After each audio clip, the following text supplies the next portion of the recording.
Fabio Bui, ex sindaco di Loreggia ed ex presidente della provincia di Padova, sarà il candidato presidente della lista Popolari per il Veneto, una lista che si presenterà in autonomia alle prossime elezioni regionali, sostenuta anche da alcuni movimenti autonomisti. I popolari correranno da soli, è un movimento nato un anno fa per dire che c'è anche un altro modo di fare politica ed è il modo più semplice, quello di pensare alle cose da fare e realizzarle.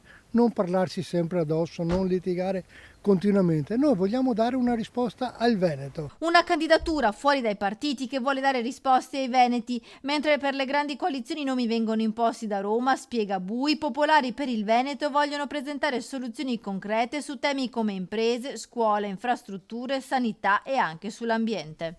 Ricordate il Musone dei Sassi, nella zona della Castellana e poi del Padovano.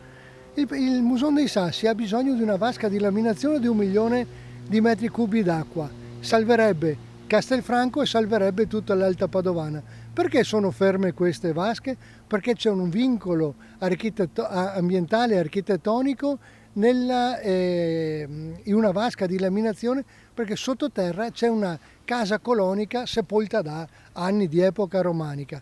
Oggi questo vincolo non è superabile, sembra. Ci vuole anche una politica, una regione che abbia il coraggio di scegliere e di andare avanti rispetto a queste cose.